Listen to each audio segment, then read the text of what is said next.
nti juzi waliwo omuvubuka munnange wenkolera omanyi tubeera awo nga tukola naye ebiseera ebisinga mbeera ku ssimu oba ku laptop kati akeera ku makya mbuuza ngamba Alan kitegeeza olaba nnyo firimu ne mugamba ya firimu nziraba naye nakati kuva wootuukira ku dduuka paka w'omaliriza mpozi nga kasitoma ze gwobeera oli ku firimu olaba konze munange si bwe kiri si wa ku firimu buli kaseera nga ndaba nangamba olimba namugage mazima munange emboozi neggwa katwadde tuli awo wayiseewo akabanga naakawera buvuka nangamba nemubuuza ogenda kuddayo kusoma kuba yakamaliriza senior 6 yamaliriza senior 6 emyaka nga gumu ebiri munange omuvubuka ono nangamba tya munange sente zigenda ku kampasi teziriiwo wanze kale munange kaki kyozzaako nangamba wanvu nemuga lwaki tobaako nakyo otandika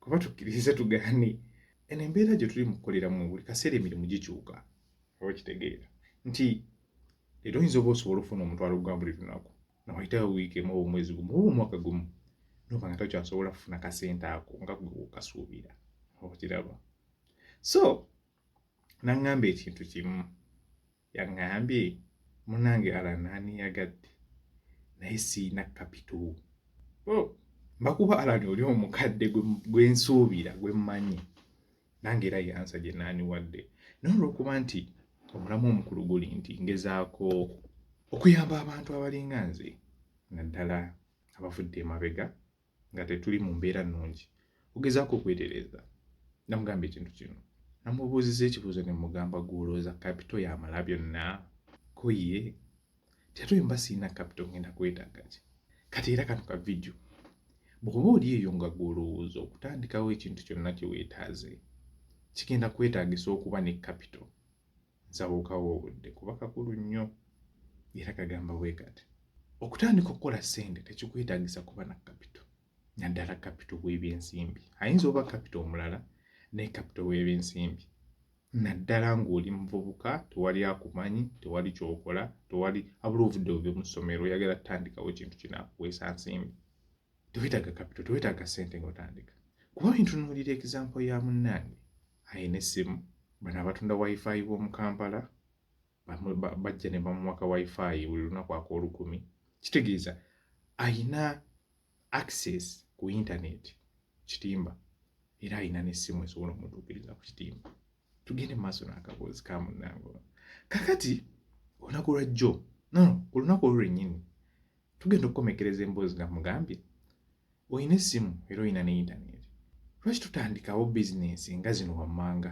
era naawe kennyini omuvubuka ali eyo nga gw'okyalowoleza mu kapito bye namugambye njagala obikole bizinensi zino wammanga ze zino nti esooka graphics design okubanga otunda ebyo okola ebintu bya poster ya thumbnails manya bana ba YouTuber kati nganzi kunkolerayo ka thumbnail ngaako okunkolerayo busitiika bw'ebyobutunzi busitiika obulanga edduuka risiiti ekyo tujja kukwetaaza kapito manya abasinga mugenda wakana nti neetaaga kapito naye kyengenda okunnyonnyola njagala okiwa obudde tekigenda kwetaaza kapito era mpuliriza bulungi so we namaze muga graphics design nemugamba n'okutunda tujja kwetaaga kapito mu kutunda kale abasinga mugenda wakana kapito neetaaga kapito mu kutunda neetaaga kapito mu kutunda kapito waki sijja kugenda mu maaso tukozesa business examples zino bbiri oba business idea examples bbiri graphics design n'okutunda tandike ne graphics design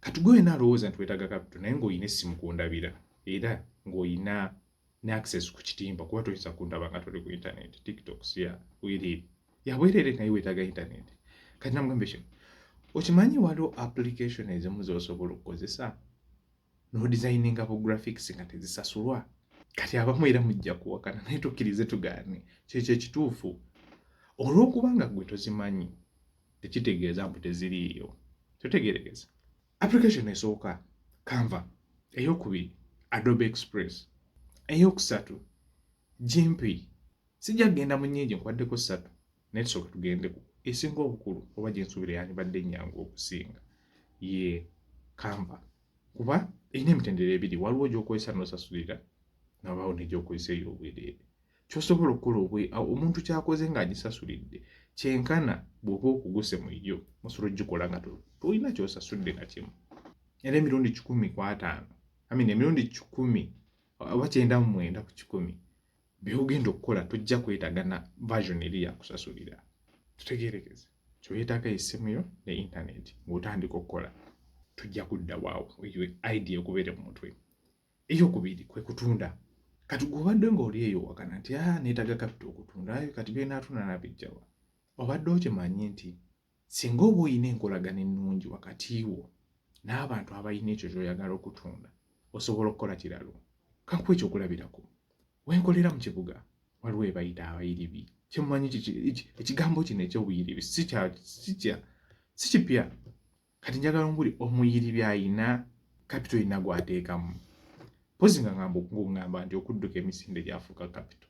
Okuba ng'okudduka emisinde n'okumanya ani alina ky'oyinza customer kye yeetaaze mu bwangu yafuuka capital w'ensimbi gwe weetaaga. Awo ntwala okwetonda kwange gy'oli. Naye bwe kiba nga si ye mulamwa si gw'ensonga saagala kudda mu kiwulira nga kikuvaamu. Era bwe lino omuvubuka ng'olabeka vidiyo kano okutuuka mu ddakiika eno gye tulimu y'omusanvu ng'osigala okyayogera ekigambo ekyo neetaaga capital. Nze naawe omukwano gwange gufudde era oli waddemba okuscrollinga ne weeyongerayo onansonyi okumayira eddakiika z'omusanvu. Naye oba tukyakulukuta ffenna mu nsonga eno njagala ogiwa obudde okirowoozeeko. Okutunda tekikwetaagisa capital. Manya ani alina ky'ayagala. Oli waba yeetaaga okugula akazindaalo kano Nike ng'okolera ku kisa kya Maria okolera ku Pioneer Mall. Manya ani abutunda buno. Waliwo Ronnie Gadgets, waliwo Jarvis. Abutunda sente mmeka? Kyabutunda $200. Mukoleko omukwano. Customer bajja. Bw'aba tasobola kwesiga, manya omukwano gw'enkola yeyo omukwano si nnungi. Naye waba asobola okwesiga, leeta customer oyo ku dduuka eryo omugambe, Jarvis, so kumpe kali ka microphone. Akajjeyo. Jarvis kuba oli mukwano gwe ajja kukakuwa. Gwokalage customer gwe munayo kalaba ka $15. Jarvis ayinza oba akatunda 10. Gwomugabe munayo kano ka 15. Mukaji mwerege kwa customer kituufu. Waliwo abalina akalimi naddala nze tomala ganguza kintu kya 15 nga mmanyi okyasobola okukisalako. Naye era kyo kikulemesa kutunda kuba ebyo byonna biri mu kutunda. Era tujja maliriza nkuwadde ekitono ennyo 13. Era ajja gikukwasa mu ngalo Jarvis omugezi okumpe ka receipt ako oba nkolya ka receipt ako $15. Sijja kubuuza kuba mmanyi nze kye njagala nkifunye. Kuba customer tajja kwagala mmanyi oba gwe nyina dduuka watuuze gwe nanyini dduuka kasita abanga kyazza okukima mu katale oba mu dduuka akifunye ajja kisasula. Totegeerekeza. Era oli wajja omuwa receipt ye 15 gumuwe 10 kyo osigaze 3. Business capital kigwotaddemu awo bw'oba bwongo simanyi. Kakati jo nange muganda wange muvubuka munnange oli gwe twatandise naye aŋŋamba ye Alan mpayo ka assignment ke mba nkola. Gezaako okwebuzaabuza. Tuli mu kisiibo nno kitutwala kati olina okwebuzaabuza mu ngeri eyagala oba toyagala. Osobola otwaliriza obudde. Kakati nga mugamba nkoleyo ka sitiika. Actually nga mugamba w'okolera kola sitiika yaawo ogiwe mukamaawo. Gangamba kati nkoze ntya era bwe nkugambye ne mugamba funa Canva nengimulinstallinga nengimulaga ne bwefaanana. Nanga ngifunya naye kati nkoze ntya ne mugaasooka ogezese. Kubanga ensonga emu gy'oyinza okwanguwa okuyiga okukola ekintu naddala graphics oba okukanika oba kukola ki kwe kusooka okwonoona. Naye ekirungi ekiri mu digito nti buli oyonoona waliwo epeesa erigamba back. Buli oyonoona back. Ekitali mu kukanika tojja pangulula yingini ya musajja ng'olowooza ogenda kudda ku back. Kya bujega. Era kikooko zijja kulya. Nandiki bakusibe n'okukusiba. Oba okitegeera. So, tugenze omumaliriza ng'omuvubuka alina kaakoza nga kano kagaanye. Omuka ajja nkulage bwe kikola. Ne mmwamu awo ka 30 seconds ddemu. Bw'oba okyusa kala kola bw'oti, bw'oba okyusa text kola bw'oti, omanye amateeka agafuga graphics. Tosussa kala 3, tosussa fonts 3 oba 2, bw'oba osobola okukozesa 2 kye kisinga. Nangamba ebyo nja biyiiya. Kuba omuvubuka asomyeko omulembe mutebi. So, munaye nga tukulukuta. Tuuka mu makkati awo mugamba kiki mwana nkoze mpulira nkooyi kaŋŋendeko ku TikTok. Ekyenno era kyakuyiga nti olw'osalawo okukolera ku kompyuta oba ku simu yo ebikubuzaabuza bwe bigenda otwala attention ne focus bigenda babiyitirivu. Mwe muli okwagala okulaba akafirimu, mwe muli okwagala okuddamu ku message bw'abantu, mwe muli okwagala okulabayo akangu kangende ndabe ku lugambo. Ekyo kisinga kuba eri bakyala. Kangende ndabe ku lugambo ani yakubya ani. Kasukulu era atugambye eki. Nange mbyagala nnyo Kasuku mulaba ndaba olugambo ndaba the final channel Frank Antambi mulaba nga beekalakata. Ndaba nnyo okumanya struggle weetuuse n'ebisigadde. Naye ekyokuyiga kiri nti byonna bisoboka. Era namugambye obuzibu obulabye titubeera ku ssimu okwo. Naye oba olina ekiruubirirwa ky'oyagala olina okwerumya. Fokasi yo n'ogikuuma ng'eri wamu. Paka nga kasitika ukawedde olyoka ogenda olaba olugambo olabe kafirimu. Bwe nakimugambye munnange sanga amagezi gakomyewo. Nadda ku sitika ye n'agikola. N'agimaliriza. N'andeeta n'angamba ala n'ogiraba yenkoze. Nakino ne mugamba waawo si kibi ng'otandika kuba kambe ekifuula kyangu nnyo titotandikira from scratch. Oba kuva ku lupapula olukalu wabula mulimu obuntu bwe basobola okuba n'otandikirako nga ggwe. N'obuzimba n'ogenda mu maaso. Okitegeera. So munnange tukalakata tugenda mu maaso mugamba kino kikyuseemu eno kala giteekewo bwoti eno kikyuse bwoti. N'akakola ne kavaayo n'akaba mukama we. Kyonna gye bayogedde ne mukama we simanyi. Naye kye nalabye okusiba olubeeko atuuse. Mukama we yamugegedde bakuweeyo olusaniya lw'omuceere. Simanyi oba yamusiibuludde lwabo ke yamuwadde oba yamusiibuludde olw'okuba asiibula abasiraamu. Naye ng'omulimu yagukoze n'agumaliriza. Era namugambye kati kapito kigwotaddewo awo. Ekibuuzo. Kapito kigwotaddemu ekyo ky'okoze. Kati abasinga mugenda kubuuza. Kati ogenda bikola otya? Munnange sitiika eyo gye yakoze ogiraba ng'ey'okusaaga. Naye nze yo gikuweereza gwe kasitoma nga oggyeko ennamba eyo. Tekyakwetaagisa kugenda giprintinga. Kuba kegenda baka message. Era naawe tojja kwetaaga lupapula kuba abasinga bakasitoma nange kennyini byensinga okomplainingako. Omuntu omwa business card n'agisuula mu kkubo, n'agisuula mu taxi, n'agisuula mu kasasiro.